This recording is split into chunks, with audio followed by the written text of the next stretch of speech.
కానీ రాసిన వార్తలు ఏది జెన్యూన్?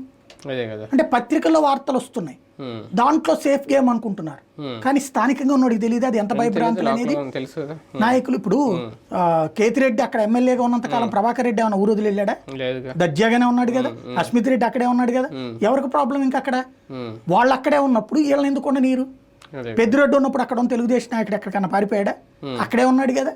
మరి అట్లాంటి పెద్దిరెడ్డి ఊళ్ళోకి రానినంటే రేపు పొద్దున ఏంటి పరిస్థితి? అంటే నువ్వు ఇక్కడ స్థానికంగా ఉన్న కార్యకర్తలు సార్ మీరు వదిలేయండి సార్ మేము చూసుకుంటాం, వాళ్ళ నా కొడుకులు ఇదే మాట్లాడతారు.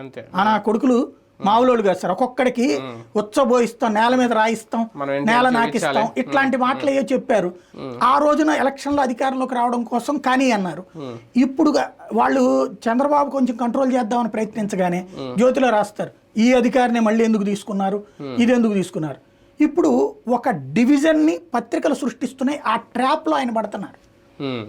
కార్యకర్తలు ఇప్పుడు 80 నుంచి 90% మంది కార్యకర్తలు మనం జవాబుదారీతనంగా ఉండాలని కోరుకుంటారు, బాధ్యతగా ఉండాలని కోరుకుంటారు. 10 నుంచి 20% మంది దూలగాళ్ళు ఉంటారు. ఆ దూలగాళ్ళ స్టేట్మెంట్లని ఈ పత్రికల వార్తల కింద మారుస్తున్నారు. దాని ఇంపాక్ట్ ఏమవుతుందంటే లా అండ్ ఆర్డర్ కంట్రోల్ తప్పుతుంది. పోలీస్ స్టేషన్కి వెళ్ళినప్పుడు కంప్లైంట్ ఇస్తే తీసుకుంటారని లెక్క ఉండాలి, కానీ పోలీస్ స్టేషన్కి వెళ్తే తీసుకోరు, పార్టీ కార్యాలయానికి వెళ్తే కానీ తీసుకోరు అనేటటువంటి పరిస్థితి వస్తే కంట్రోల్ ఎక్కడ ఉంటుంది వ్యవస్థలకి? అది చూడాలి.